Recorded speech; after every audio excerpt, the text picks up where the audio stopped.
नमस्कार साथियों, आज हम लोग 2024 के चुनाव के बारे में बातचीत करने वाले हैं, जो कि प्रथम जो फेज में जो चुनाव होने वाला है 19 अप्रैल को, जिसमें से गया जो सीट है उसके बारे में हम लोग चर्चा करेंगे कि गया सीट पर किस तरह से चुनाव लड़े, क्योंकि ये आरक्षित सीट है और आरक्षित सीट होने की वजह से सुनने में आया है कि जीतनराम मांझी जो इस चुनाव लड़ेंगे एनडीए की तरफ से। और साथ ही साथ आपको बताते चले कि कुमार सर्वजीत भी इस सीट से चुनाव लड़ने की आशा है, लगभग तय है।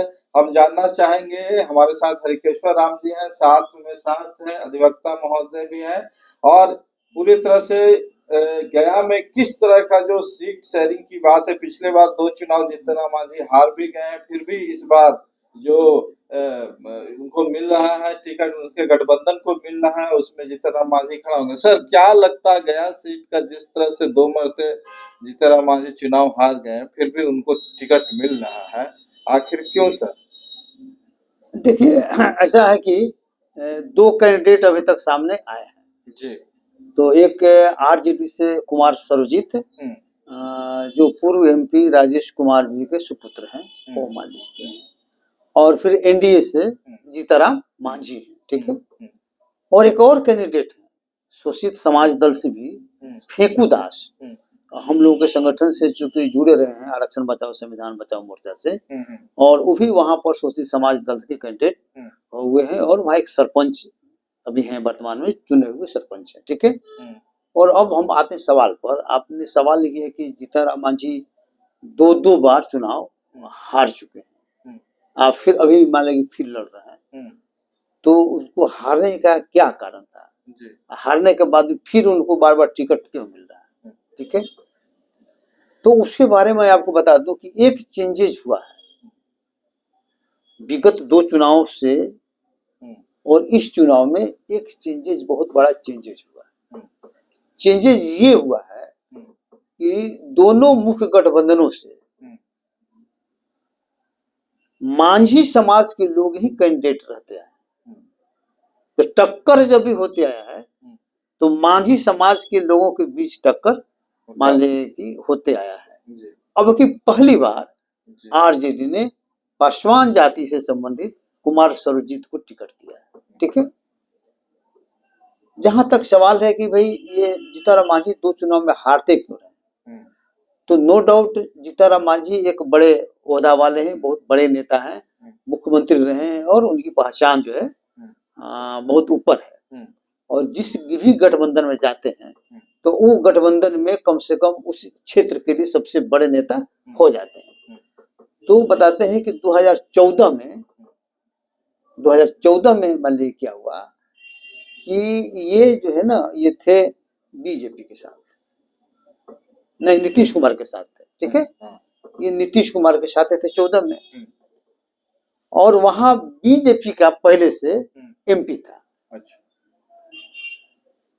वहां बीजेपी का एमपी मान लीजिए था। तो हुआ क्या कि मान लीजिए कि ये अलग मान लीजिए कि हो गए, तो बीजेपी के एमपी खड़ा हो गया, वो भी मान लीजिए खड़ा हो गया, और आरजेडी से दूसरा खड़ा हो गया, रामजी मांझी। अच्छा, ठीक है। तो रामजी मांझी मान लीजिए जीत गए, ठीक है। फिर 19 में जब आइए तो राम ये इधर आ गए, 19 में ये जो है आ गए आरजेडी गठबंधन, जो महागठबंधन है उसमें आ गए। तो जो रामजी मांझी आरजेडी का जो कैंडिडेट था 19 में, समझे ना, तो उसको हटा के फिर लड़ गए। उधर से नीतीश कुमार ने विजय कुमार मांझी को दे दिया। और विजय कुमार मांझी आप बता रहे हैं कि भगवतिया देवी का जो बड़ा नाम आता है, तो भगवतिया देवी का लड़का मान, तो रामजी मांझी का टिकट दे के इनको हटा के या तब मान लेके जीतनराम मांझी को दिया गया। तो होता है क्या कि जो सिटिंग एमपी है, अगर सेम जात का उसको टिकट काट के बड़ा नेता होने के चलते आपको, तो उसका विरोधी हो जाता है ना, है उसका भी तो कोई प्रभाव रहता है ना। जो एमपी ऐसे थोड़ा फिर हो गया, जब एमपी रहा तो वहां पर 5 साल काम किया, तो उसका भी उस वर्ग में अपना कुछ प्रभाव रहता है। तो उस प्रभाव के लोग स्वाभाविक रूप से नाराज होते हैं जीतनराम मांझी से, और उनके खिलाफ मुसहर जाति के लोग चले जाते हैं। तो इसलिए मुसहर जाति का दूसरा कोई जीत जाता है और ये हार जाते हैं, ठीक है। अब की बीमारी की फिर वही हो रहा, अब की जो चुनाव हो रहा है, तो अब विजय मांझी का टिकट काट के फिर इनको मिल गया वहां, जो जदयू का ऑलरेडी एमपी वहां सिटिंग एमपी है विजय मांझी, और विजय मांझी को काट के जीतन मांझी को मान लीजिए टिकट मिल गया। तो मान लीजिए विजय कुमार मांझी का जो आदमी रहेगा, तो स्वाभाविक है कि मांझी में इनके विरोध में जाएगा वो है। अच्छा, उसी तरह से मान लीजिए की स्थिति है कि अभी पासवान का वोट जो है ना बढ़ जाएगा, बटेगा नहीं, जाएगा कुमार सर्वजीत की तरफ जाएगा। चिराग पासवान का वहां कोई प्रभाव नहीं पड़ेगा। देखिए, चिराग पासवान का प्रभाव वही पड़ेगा कि जहां पर कोई पासवान कैंडिडेट नहीं है, ठीक है। अगर पासवान कैंडिडेट नहीं है, दूसरे जनरल क्षेत्र में है, कोई कैंडिडेट नहीं है, तो पासवान जाते कि आपको वोट मिलेगा, हो सकता है। हालांकि वोट जरूरी नहीं है कि सब मिल जाएगा, लेकिन आपके प्रभाव में वो रहेगा। लेकिन चूंकि सर्वजीत वहां मान लीजिए कि में है, तो सर्वजीत के आगे आपका वहां नहीं चलेगा, क्योंकि सर्वजीत भी बहुत प्रभावशाली व्यक्ति मान लीजिए है, और उनका मालिक पिताजी भी एक बहुत बड़ा फाइटर थे और बहुत बड़े मजबूत आदमी थे, ठीक है। और उसके अलावा शिक्षा में भी, ज्ञान भी, वो आदमी बीटेक किया हुआ PIT मिश्रा से, पढ़ाई लिखाई भी उम्दा मान लीजिए कि कुमार सर्वजीत का है। जीताराम मांझी के तुलना में मान लीजिए कि बहुत मतलब इंटेलिजेंट भी है, ठीक है। इनका यही है, लेकिन इनका तो कोई भरोसा नहीं है ना। एक बार ब्राह्मण के खिलाफ बोल दिए, कभी राम के खिलाफ बोल दिए हैं। अब चुनाव जो आया है तो कहते हैं कि जा रहे हैं अयोध्या, हम जा रहे हैं, तो वहां से पहले दर्शन करके आएंगे तब नॉमिनेशन करेंगे। एक बार मान लिया कि कहते हैं कि राम का अस्तित्व ही नहीं है, ठीक है। एक तरफ ब्राह्मण को गाली देते हैं, फिर आकर ब्राह्मण को खाना खिला देते हैं। तो इसीलिए लोगों में कहा कि इसका कोई भरोसा नहीं है, ये किस मेंटेलिटी के आदमी है।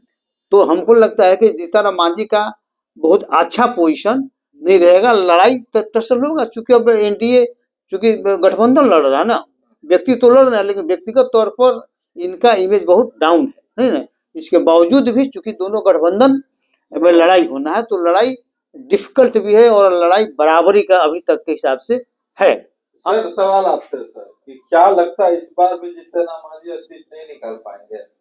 साहब तो जैसा कहे हैं, साहब वहाँ रहे हुए हैं, उनका एथी है, ज्यादा अनुभव है, तो जो कहते हैं वो सही भी होगा।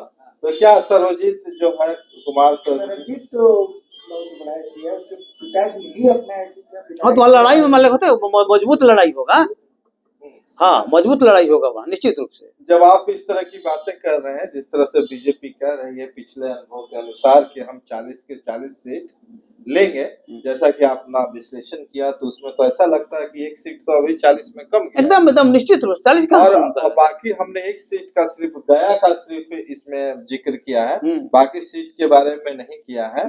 सिर्फ गया के सीट से ऐसा लगता है कि पहली जो हमने सीट जिस पे चर्चा की वह कहीं ना कहीं महागठबंधन की ओर जाता है, अभी कंफर्म नहीं कहेंगे, क्योंकि पिछले बार बहुत वोट से अंतर से हुआ था। अच्छा। मतलब टसल मजबूत है, और लेकिन चूंकि उनका इमेज खराब, मान लीजिए उतना बढ़िया इमेज जीताराम मांझी का नहीं है। और ये मान लीजिए कि जो है ना कुमार सर्वजीत अभी नया है, मान लिया उभरता हुआ, मान लिया कृषि मंत्री भी था, इसका भी कार्यकाल अच्छा रहा, और चूंकि इंटेलिजेंट है, पढ़ा लिखा है, तो इसलिए हमको लगता है कि लड़ाई बराबरी का होगा, और उसमें हमको लगता है कि अंततः जो है हो सकता है कि बहुत कम मार्जिन से हार जीत। एक फैक्ट ये भी है कि सर, जिस तरह से आप बता रहे हैं, जिस तरह से मांझी लोग हैं अपना नेता लालू यादव को जिस उसके समाज नेता मानते हैं, रामविलास पासवान जी के समाज उनको नेता मानते हैं, अब चिराग को मानते हैं, उस तरह मांझी समाज के लोग कहीं ना कहीं जीताराम मांझी को ही अपना नेता मानते हैं। ये भी बड़ा एक फैक्ट है। नहीं, जीताराम मांझी को देखिए कहाँ पर,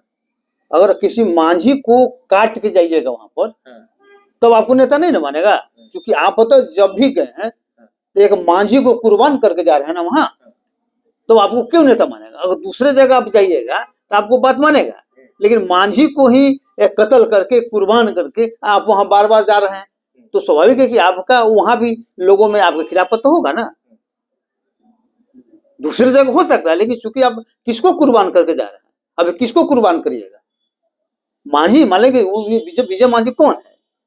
भगवतिया देवी के लड़का है, तो उसको आप कुर्बान करके ना टिकट लिया वहां से, तो उसका प्रभाव है ना। तो आपको उसके जो समर्थक होंगे, आज जब मांझी समाज में तो मैसेज जा रहा है ना कि जीताराम मांझी तो मान लीजिए कि कुछ करता नहीं है, जो जीता हुआ है उसी पे आके सोचता है कि हम टिकट ले लेता है, बड़ा आदमी होने के चलते। तो समाज के हित के लिए तो अपने नहीं जा रहे वहाँ। चलिए, बहुत बहुत धन्यवाद। ये चर्चा था बिहार के लोकसभा सीट गया का, जिसमें हम लोग विश्लेषण में किए और साथ साथ ये भी पता चला है कि आगे क्या होने वाला। बाकी आप वीडियो कैसा लगा जरूर कमेंट करके बताएं। धन्यवाद। जय भीम।